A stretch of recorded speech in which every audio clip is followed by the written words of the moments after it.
은혜와 축복이 함께 하시기를 간절히 축원드립니다. 우리 옆에 있는 분들과 이렇게 인사하시겠습니다. 인격에 상관없이 사랑하고 축복합니다.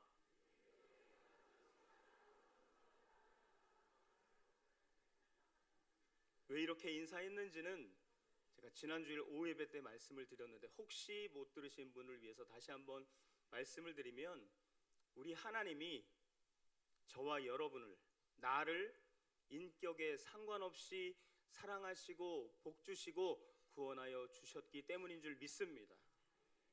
인격에 상관이 있었다면, 외모에 상관이 있었다면, 학벌과 재력에, 그런 것에 상관이 있어서 우리를 택하시고 부르셨다면 이 자리에 앉아 있을 수 있는 사람이 과연 얼마나 있겠습니까? 변함없이 우리를 아무 조건 없이 은혜 주시고 사랑하여 주시고 구원하여 주신 하나님 앞에 늘 감사함으로 나아가시는 저와 여러분 다 되시기를 주의 이름으로 간절히 축원드립니다. 설교 전에 여러분에게 한 가지 묻겠습니다. 여러분은 누구십니까? 그렇다면 이렇게 한 번 더 묻겠습니다. 여러분의 신분은 무엇입니까? 여러분은 그 신분에 맞는 삶을 살고 계십니까? 출애굽 전에 이스라엘 백성들의 신분은 무엇이었습니까? 그들은 애굽에서 종살이하고 있던 노예에 불과했습니다. 하지만 하나님께서 그들을 사랑하시고 구원하셔서 천한 종, 노예의 신분에서 자유함을 주셨습니다. 그것뿐만 아니라 하나님의 자녀, 백성으로 삼아 주셨던 것입니다. 오늘 이 자리에 앉아있는 저와 여러분에게도 동일한 은혜를 부어주신 줄 믿습니다. 하나님께서 죄로 영 죽었던, 죄의 노예였던, 사단의 종노릇하던 저와 여러분들을 예수 그리스도를 믿음으로 말미암아 자유함을 주셨고 하나님의 자녀 백성을 삼아 주셨다라는 것입니다. 이렇게 하나님의 백성으로 신분이 바뀌었던 그 이스라엘 백성들은 그 신분에 맞는 삶을 살아내야 했습니다. 그런데 하나님의 은혜에 감사하며 신분에 맞는 삶을 살아가기는커녕 오히려 그들은 그와 반대의 삶을 살고 말았던 것입니다. 하나님의 이름을 더럽혔고 모독하고 하나님의 영광을 가리는 그러한 삶을 살았던 것입니다. 오늘 나의 모습은 어떻습니까? 좀 전에 어떠한 신분으로 바뀌었다라고 제가 말씀드렸죠? 하나님의 자녀와 백성의 삶, 즉 왕의 자녀로서의 삶을 우리는 살아야 한다라고 말씀합니다. 그런데 오늘 우리의 삶은 어떠한 모습으로 살아가고 있는 것입니까? 에스겔 선지자는 이러한 그들의 죄를 크게 두 가지로 지적하고 있습니다.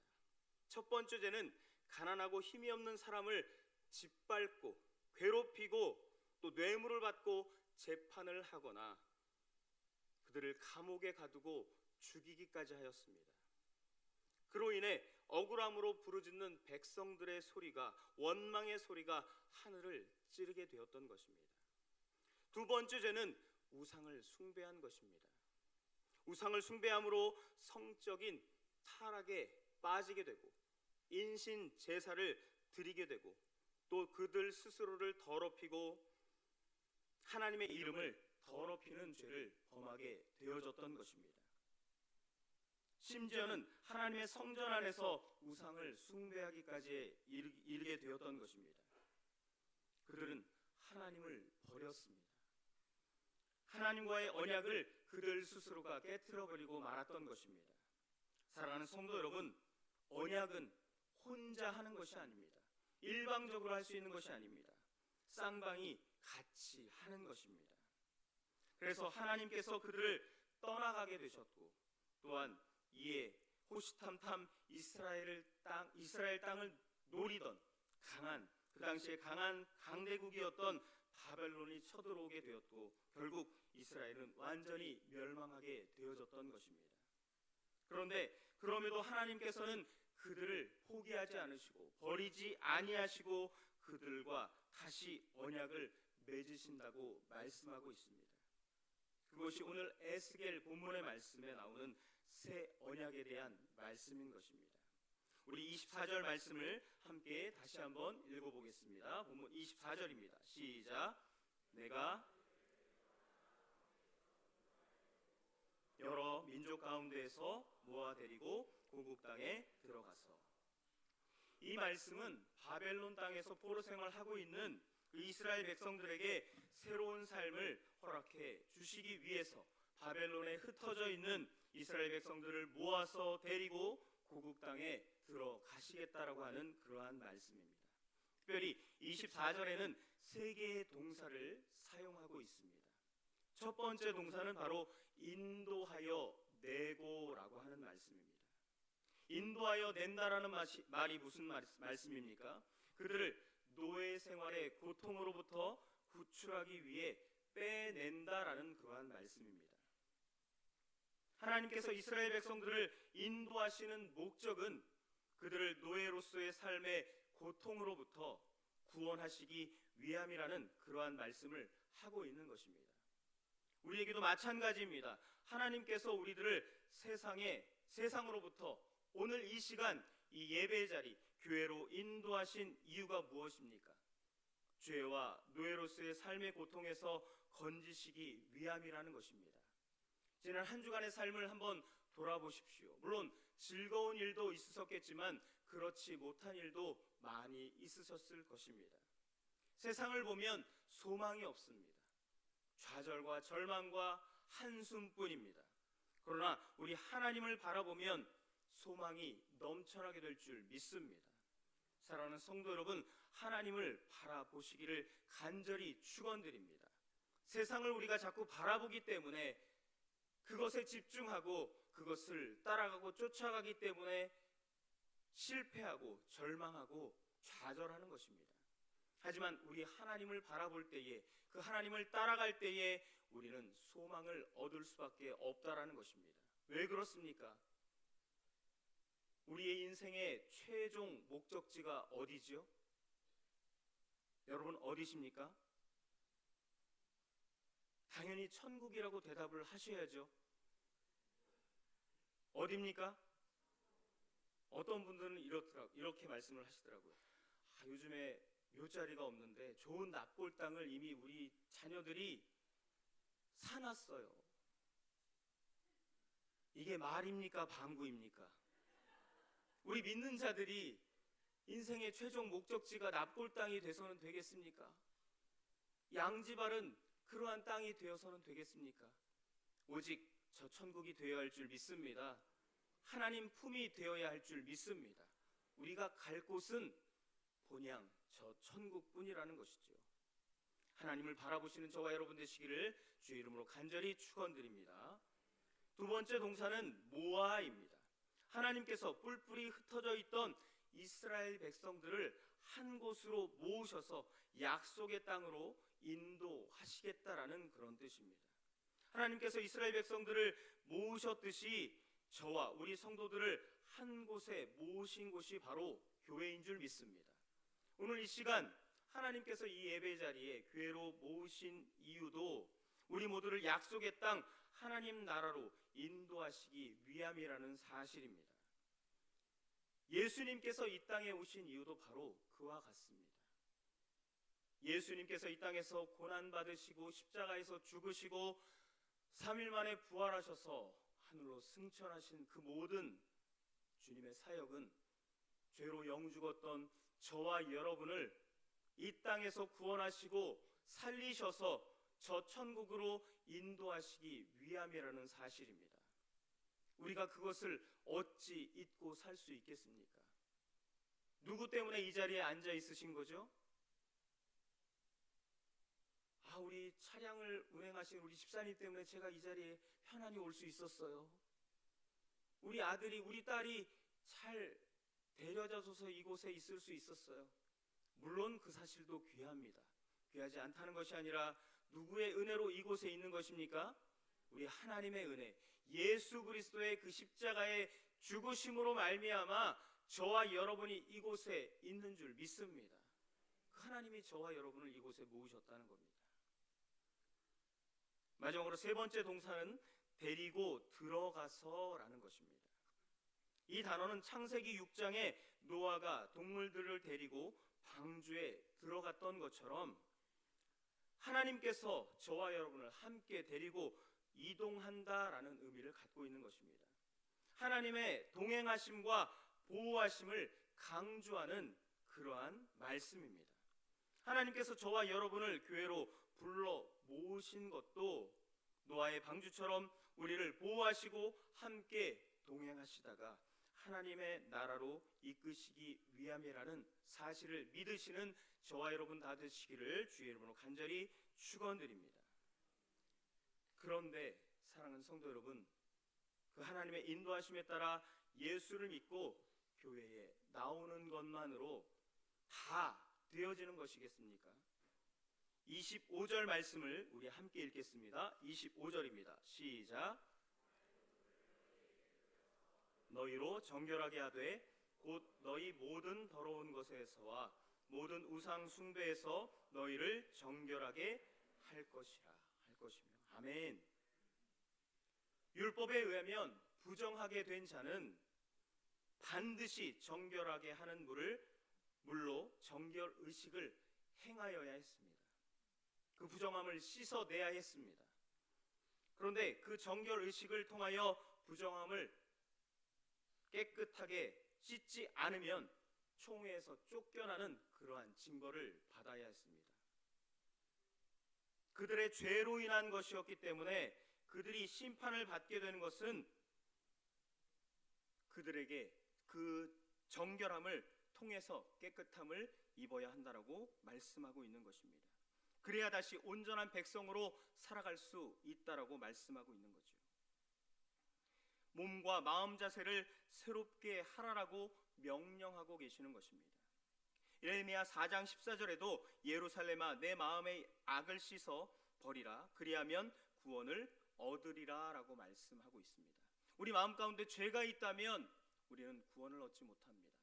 우리의 마음에 악한 것이 있다면 구원을 얻지 못한다라고 성경은 우리에게 말씀하고 있는 겁니다. 성경이 우리에게 가르치는 것이 무엇입니까?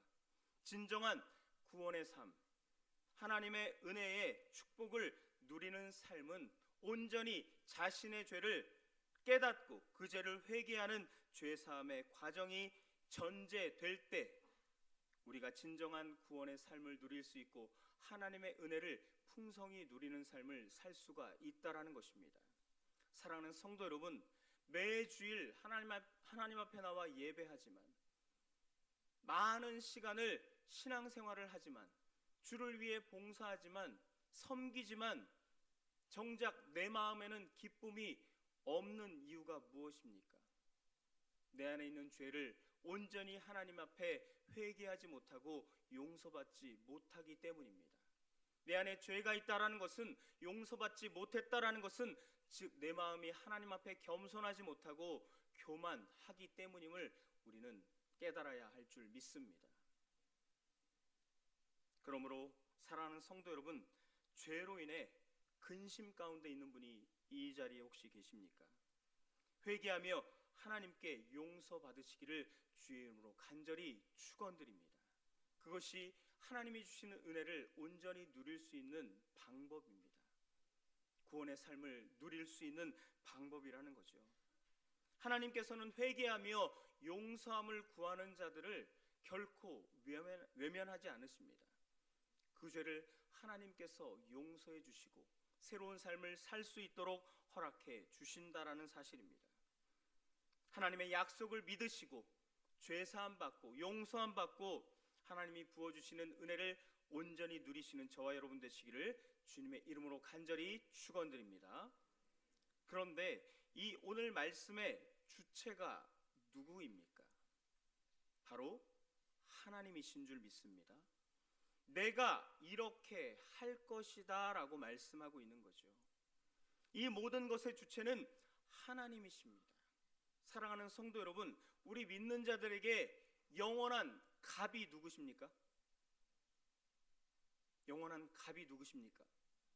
하나님이십니다. 그렇다면 영원한 을은 누구죠? 나는 아니고 저 옆에 있는 어떤 모 집사님입니까? 우리의 영원한 갑은 하나님이십니다. 또한 을은 나입니다. 세상에서 얘기하는 갑과 을의 관계를 말씀드리는 것이 아닙니다. 하나님이 말씀하시면 저와 여러분은 그냥 순종하면 되는 것입니다. 묻지도 따지지도 말고 순종하면 되는 것입니다. 그것이 우리가 살 길이라는 거죠.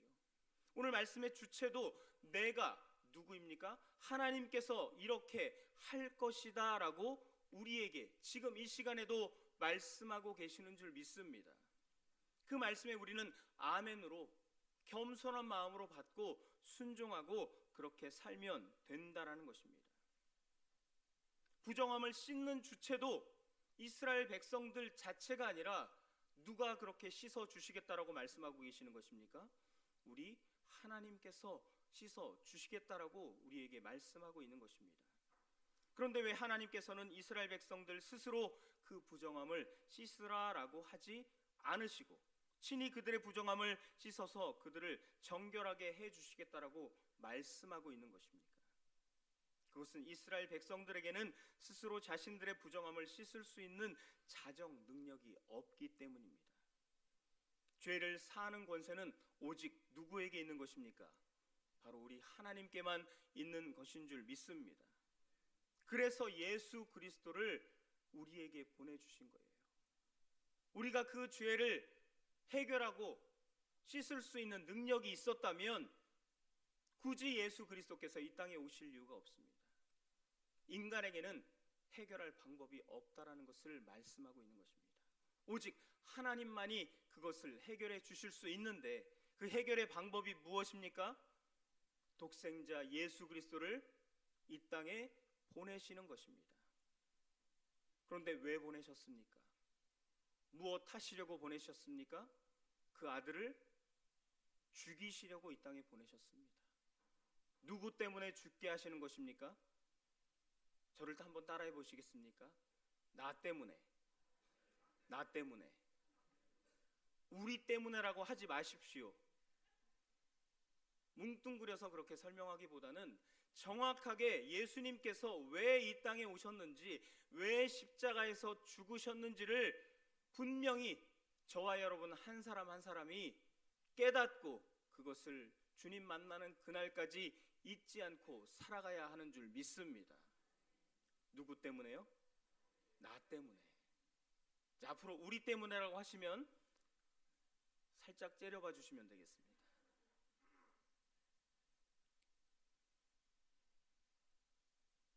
죄를 사하는 권세는 오직 우리 하나님께만 있습니다. 예수님께서 이 땅에 오신 것도 죄를 사해 주시기 위해서 오셨다라는 거죠.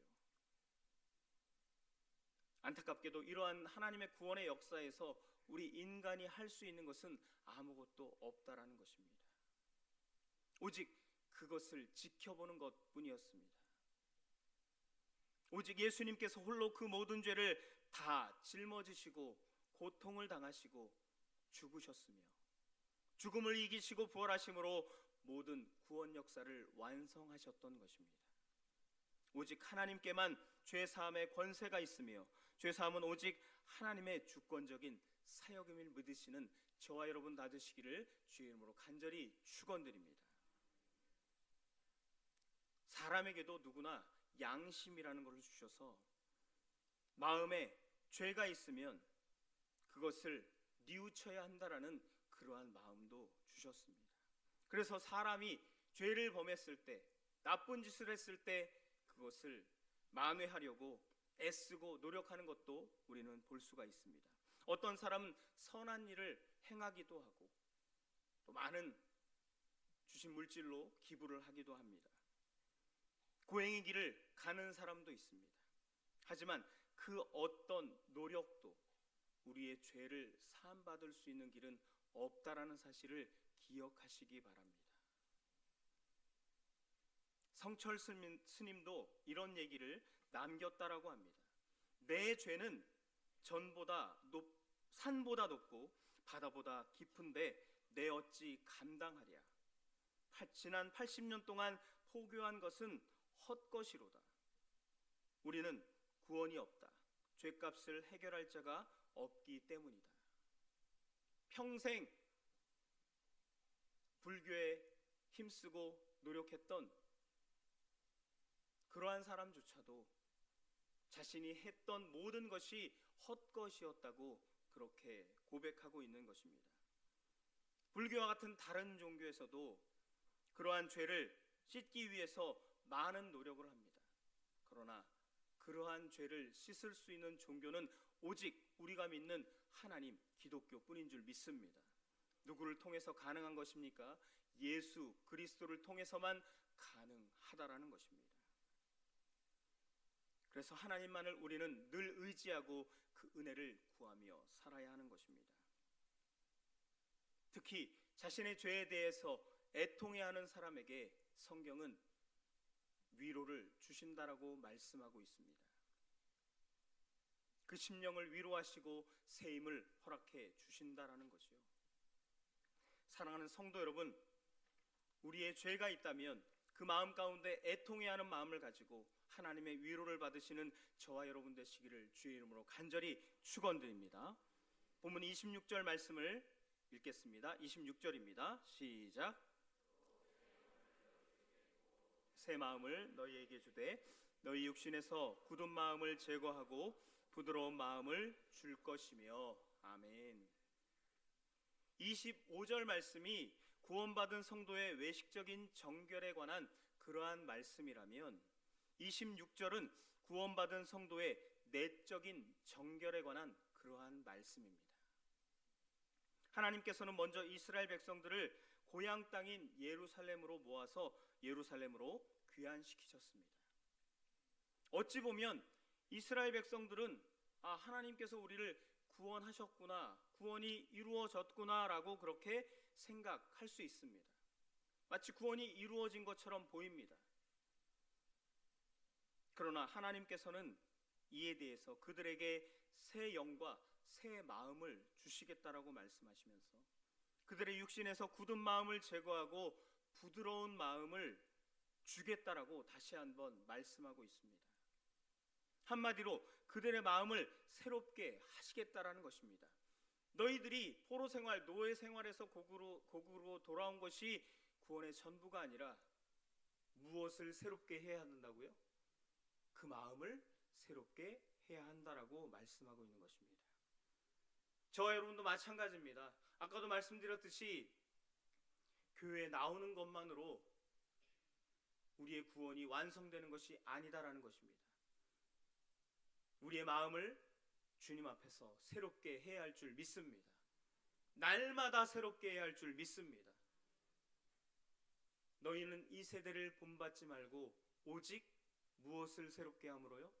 마음을 새롭게 함으로 하나님의 선하시고 기쁘시고 온전하신 뜻이 무엇인지 분별하도록 하라. 지난 한 주간 동안 우리는 세상 속에서 살았습니다. 산 것뿐만 아니라 우리가 세상을 바라보며 그 속에서 허우적거리며 살다가 오신 분도 계실 줄 믿습니다. 그러나 그러한 삶을 바꾸기 위해서는 우리의 마음이 변화를 받아야 할 줄 믿습니다. 이 예배를 통해서, 말씀을 통해서, 기도를 통해서, 찬양을 통해서, 이 시간 주시는 은혜를 통해서 우리 마음의 변화를 받을 때에 우리가 진정한 구원의 삶을 살 수 있음을 우리 주님은 말씀하고 있는 것입니다. 이 말씀은 곧 이스라엘 백성들의 포로에서 해방되어 고국 땅으로 돌아온 것만이 구원의 본질이 아니라 구원의 본질은 마음의 변화와 관련한 내적인 것이라는 것을 말씀해주고 있는 것입니다. 그러므로 우리가 입으로 예수를 믿고 교회를 출석하는 것만으로 이 주일 11시 예배 한 번 드리는 것만으로 나는 그리스도인입니다. 나는 하나님 앞에 할 것을 다 했습니다. 예배 안 드리는 것보다 예배 드리지 않았습니까? 라고 자신을 합리화하는 그러한 어리석음을 범치 않으시기를 주의 이름으로 간절히 축원드립니다. 이 예배만이, 이 주일날 드리는 예배만이 하나님께 우리가 다 도리를 한다는 것이 아닙니다. 우리의 삶의 모든 영역까지도 하나님 앞에 온전히 드릴 때에 그것이 바로 하나님의 자녀 백성들의 삶이 되어지는 줄 믿습니다. 하나님은 그 예배 또한 기쁨으로 받으시기를 원하신다는 거죠. 주일 예배 시간은 1시간, 1시간 반뿐이지만 여러분의 삶의 예배의 시간은 일주일의 거의 대부분이라는 것입니다. 물론 새벽에도 또 수요 예배도 금요 기도에도 또 목장 예배도 나오시는 분들도 많이 계시지만 이 주일 예배를 드리기에도 버거워하시는 분들도 계십니다. 심지어는 코로나 이후에 현장 예배에 나올 수 있음에도 불구하고 이 현장 예배에 나오지 않고 집에서 온라인으로 기독교 방송으로 예배를 드렸다는 분들도 제가 이전에 사역하던 교회에서 결석하신 이유를 물으니까 그렇게 대답하시는 분들도 있습니다. 여러분, 코로나 시절에 온라인 예배 드려보셨죠? 코로나 시절에는 예배를 아예 안 드리셨나요? 아니시죠? 드려보셨을 겁니다. 저도 코로나 걸렸을 때 한 주 정도 집에서 예배를 드린 적이 있습니다. 그런데 그 예배가 잘 드려지시던가요? 집중이 되시던가요? 안 되죠. 될 수가 없습니다. 예전에 우리 청년들 기억하시는지 모르겠지만 집중력을 위해서 MC 땡땡땡이라는 게 있었습니다. 기억하십니까 혹시? 지금 청년들은 모르실 거예요. 우리 성도님들 중에서는 그런 것이 있었습니다. 그것을 해도 집중이 안 되는데 핸드폰으로 그 예배가 될 리가 없습니다. 전화 올 때도 있죠. 저 옆에 전기밥솥은 다 됐다고 흔들흔들 거리죠. 화장실도 갔다 와야죠. 옆에서 또 누가 아이라도 말을 시키면 대꾸해 줘야죠. 놀아줘야죠. 예배가 되어질 리가 없습니다. 그럼에도 이 현장 예배에 나오시는 분들 귀합니다. 귀하지 않다는 것이 아니라 이 예배를 드리는 것만으로 내가 하나님의 자녀 백성으로서 그리스도인으로서 크리스천으로서 해야 할 도리를 다 했다라고 착각해서는 안 된다라는 것입니다. 이 주신 은혜를 통해서 한 주간의 삶이 여러분 한 사람 한 사람의 개인의 삶의 예배가 되어야 할 줄 믿습니다. 그 예배를 받으시기를 원하시는 것이 바로 우리 하나님이시라는 거죠.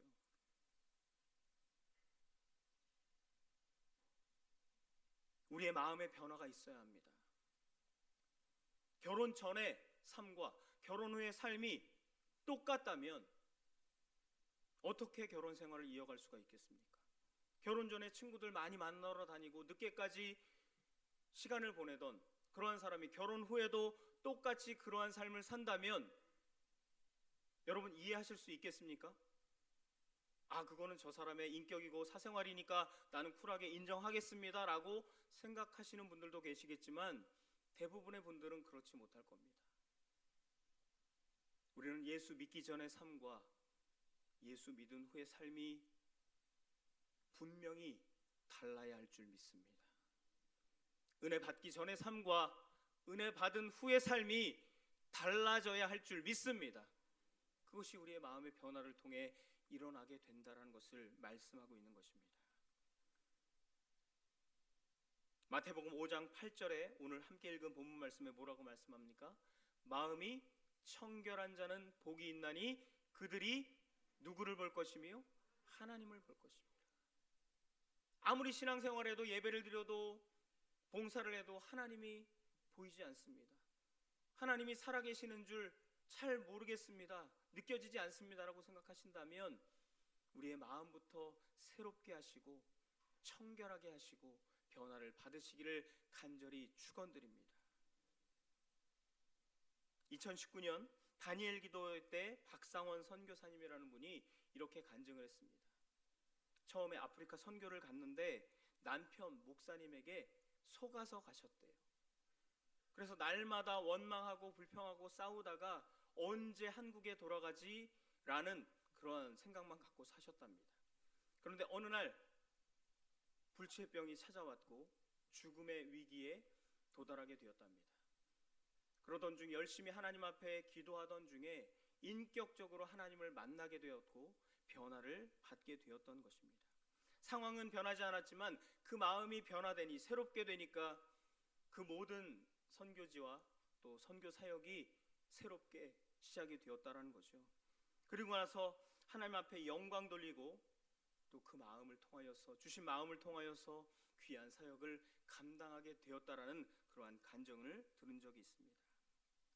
사랑하는 성도 여러분, 예배를 통해 주시는 말씀을 통해 기도를 통해 봉사와 헌신을 통해 우리의 마음을 하나님 앞에 올려드리시는 저와 여러분 되시기를 주의 이름으로 간절히 축원드립니다. 그러기 위해서는 우리의 마음이 주 안에서 변화되어야 하는 것입니다.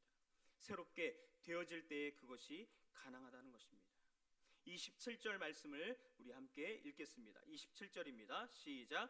또 내 영을 너희 속에 두어 너희로 내 율례를 행하게 하리니 저희가 내 규례를 지켜 행할지라. 아멘. 여기에서 내 영은 성령을 가리켜 하시는 말씀입니다. 성령은 예수님을 믿는 사람의 마음속에 거하시는 하나님의 영이시라는 겁니다. 그러므로 성령의 인도하심을 받는 사람은 하나님의 말씀을 들을 때에 깨닫게 됩니다.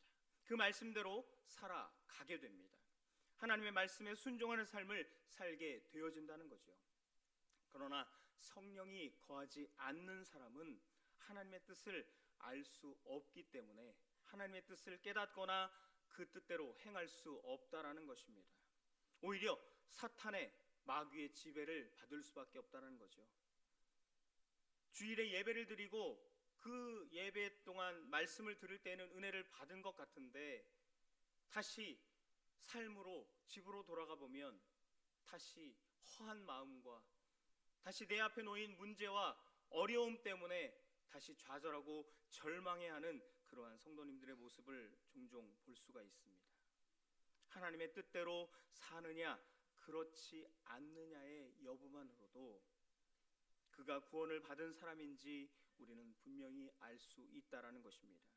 그래서 성경은 자신이 구원받은 사람이요 성령을 받았다라고 말하면서 하나님 말씀에 순종하지 않고 하나님 말씀대로 살아가지 않는 그러한 사람들을 행함이 없는 믿음은 죽은 것이다 라고 말씀하고 있는 것입니다. 말씀을 들었으면 그 말씀대로 삶을 통해서 우리는 증명해 보여야 하는 것입니다. 하나님께서 우리에게 매 주마다 또 매 시간마다 말씀을 주시는 것은 그 말씀을 듣고 너희가 그 말씀대로 살아내라 라는 하나님의 명령 뜻인 줄 믿습니다.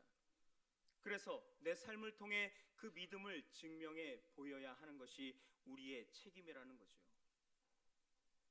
내가 진정 성령을 받은 사람이요 구원받은 사람이라면 그것을 삶으로 증명해 보여야 함을 말씀하고 있는 것입니다. 사랑하는 성도 여러분, 저와 여러분이 하나님의 말씀대로 삶을 통해 우리의 믿음을 증명해 보이시는 저와 여러분 되시기를 주의 이름으로 간절히 축원드립니다. 말씀을 정리하겠습니다. 사랑하는 성도 여러분, 처음에 제가 물었죠. 여러분은 누구십니까?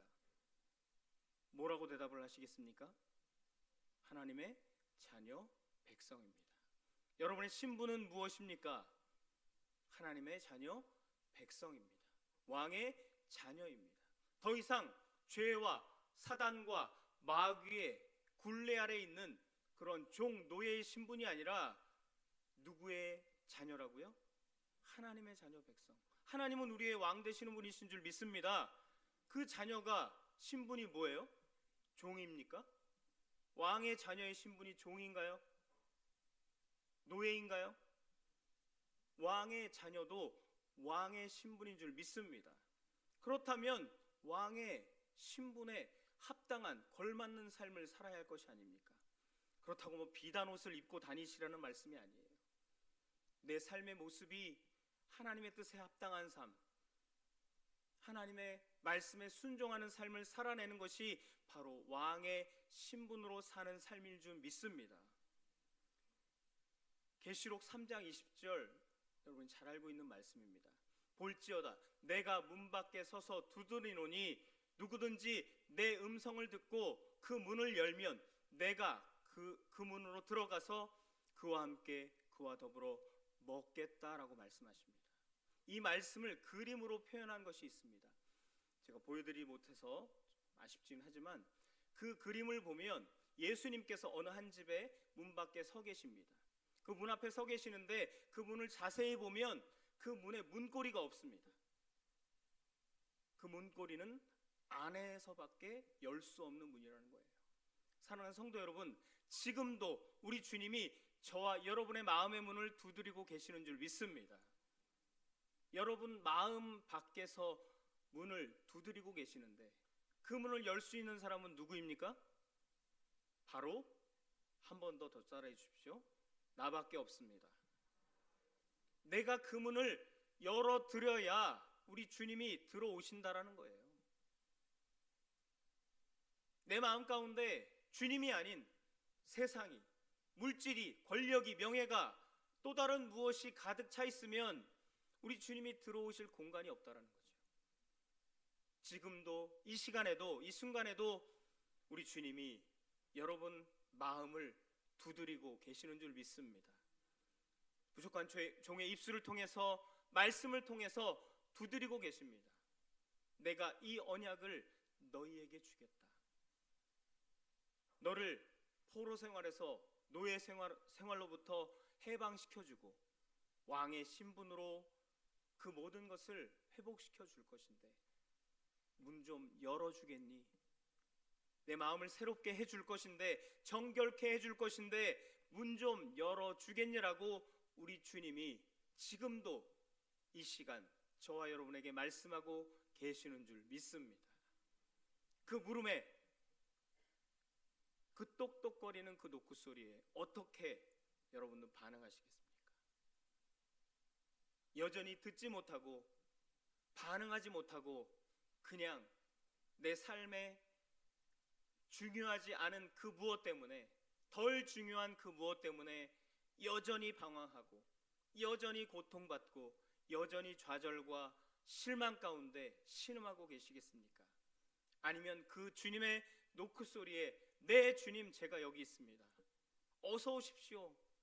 버선발로 나가서 반겨드려야 하지 않겠습니까? 맞이하여야 되지 않겠습니까? 사랑하는 성도 여러분, 저와 여러분이 이 말씀을 듣고 주님이 부르실 때에, 주님이 노크하실 때에 조금의 망설임과 주저함도 없이 그 주님을 내 마음에 받아들이시는 저와 여러분 되시기를 주의 이름으로 간절히 축원드립니다.